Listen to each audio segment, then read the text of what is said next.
ഇന്ന് ഞാൻ പ്രധാനമായിട്ട് പറയാൻ പോകുന്നത് നമ്മുടെ കണ്ണിനെ പറ്റിയാണ്. അപ്പോൾ കണ്ണിൻ്റെ പ്രാധാന്യം എല്ലാവർക്കും അറിയാമല്ലോ. നമ്മൾ തന്നെ പറയത്തില്ലേ, എല്ലാം നമ്മളെല്ലാം ഇത്ര കൃഷ്ണമണി മണി പോലെയാണ് നമ്മളെല്ലാം സൂക്ഷിക്കുന്നത് എന്ന് പറഞ്ഞാൽ കണ്ണിന് പ്രാധാന്യം അത്രയ്ക്കുണ്ട്. അപ്പം ഇത് കണ്ണ്, ചെവി, മൂക്ക്, അതുപോലെ ടേസ്റ്റ്, ഇതിനെല്ലാം പറയും സെൻസ് ഓർഗൻസ് എന്നാണ്. അപ്പോൾ നമുക്ക് സെൻസ് ഓർഗൻസിൽ ഏറ്റവും പ്രധാനപ്പെട്ടത് കണ്ണാണ്. അപ്പോൾ നമുക്ക് ചെവി കേട്ടില്ലെങ്കിൽ നമുക്ക് മാനേജ് ചെയ്യാൻ സാധിക്കും. കണ്ണില്ലെങ്കിൽ നമുക്കൊന്നും കാണാൻ പറ്റത്തില്ല, അല്ലേ? അതുപോലെ രുചി അറിഞ്ഞില്ലെങ്കിലും കുഴപ്പമില്ല. ഇപ്പം മണം അറിഞ്ഞില്ലെങ്കിലും വലിയ കുഴപ്പമില്ല. പക്ഷേ കണ്ണ് ഇല്ലെങ്കിൽ നമുക്കൊരു കാര്യം നടക്കത്തില്ല. എല്ലാത്തിനും അത്രയും പ്രാധാന്യമുണ്ട് കണ്ണ്. അവയ്ക്ക് നമുക്ക് കണ്ണില്ലാതെ ഒരു കാര്യവും നടക്കത്തില്ല, നമുക്ക് നടക്കാൻ പോലും പറ്റില്ല. അപ്പോൾ ഈ കണ്ണിൻ്റെ പ്രോബ്ലംസ് എന്താണ് പ്രധാനമായിട്ട് വരുന്നത്? ഇത് കുട്ടിക്കാലം തൊട്ട് തന്നെ കണ്ണിന് ചില കുട്ടികൾക്ക് കാഴ്ചക്കുറവുണ്ടാകും. അതിൻ്റെ കാരണം എന്താണ്? വൈറ്റമിൻ എയുടെ കുറവാണ്.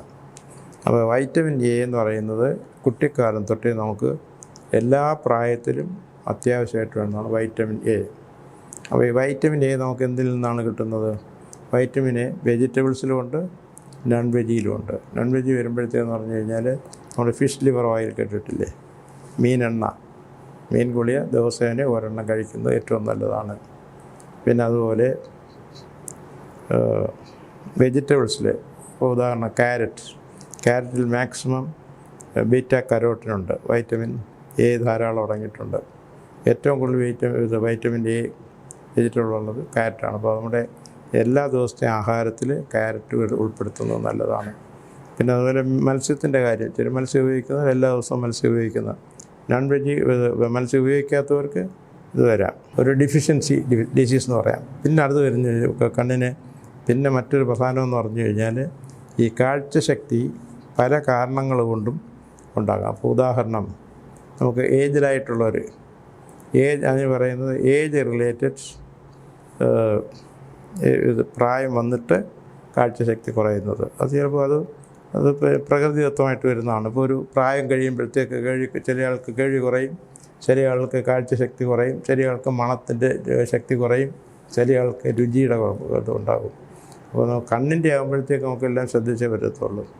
പിന്നെ അതുപോലെ ഡയബറ്റീസ് ഉള്ളവർക്ക് കാഴ്ചശക്തി കുറയാൻ വളരെ സാധ്യതയുണ്ട്. അപ്പോൾ അത് നമുക്ക് ചെയ്യേണ്ടതെന്ന് പറഞ്ഞു കഴിഞ്ഞാൽ, ഡയബറ്റീസ് ഉള്ള ഒരു പേഷ്യൻറ്റ് എപ്പോഴും നമ്മളതിൻ്റെ കണ്ണിനെ സൂക്ഷിക്കേണ്ടിയിട്ട് എപ്പോഴും ഷുഗർ കൺട്രോൾ ചെയ്യണം. അപ്പോൾ ഡയബറ്റീസ് കൂടാതിരിക്കുക. അതുപോലെ തന്നെ BP, ബ്ലഡ് പ്രഷർ കൂടിക്കഴിഞ്ഞാൽ തന്നെ ഉണ്ടാവും. ഇപ്പോൾ ബ്ലഡ് പ്രഷർ കൂടിയാലും കണ്ണിനെ അഫക്റ്റ് ചെയ്യും. പിന്നെ അതുപോലെ മറ്റൊന്ന് പറഞ്ഞു കഴിഞ്ഞാൽ ഇൻഫെക്ഷൻ.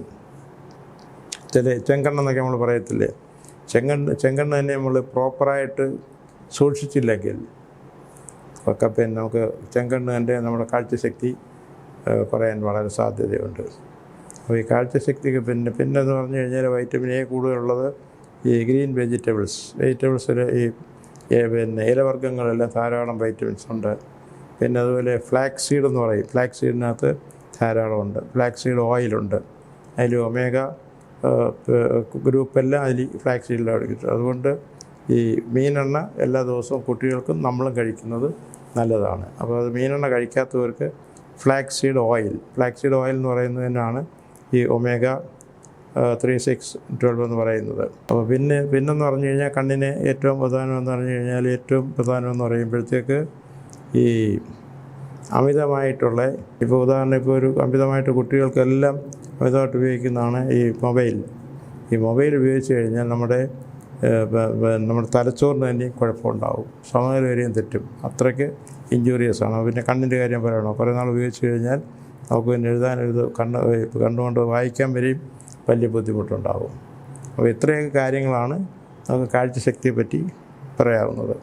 ഞാൻ ഇത്രയൊക്കെ പറഞ്ഞെങ്കിൽ തന്നെ ഞാൻ മെയിനായിട്ട് ചെയ്യുന്നത് ബൈപ്പാസ് വരെ ഒഴിവാക്കുക, ആൻജിയോപ്ലാസ്റ്റി ഒഴിവാക്കുക, ഈവൻ ആൻജിയോഗ്രാം വരെ ഒഴിവാക്കുക. അതിന് പകരമായിട്ട് ഹാർട്ട് സ്കാൻ ചെയ്യുക, പിന്നെ ബൈപ്പാസ് സർജറിക്ക് പകരമായിട്ട് നമുക്ക് ഉപയോഗിക്കാവുന്നത് laser treatment and chelation therapy.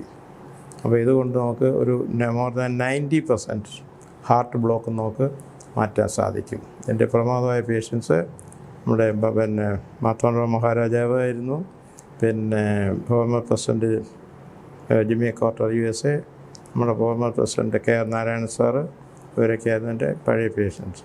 അപ്പോൾ ഇതേപ്പറ്റി കൂടുതൽ അറിയുന്നതിന് വൈകിട്ടൊരു 7 മണിക്ക് ശേഷം എന്നെ കോൺടാക്റ്റ് ചെയ്യാവുന്നതാണ്.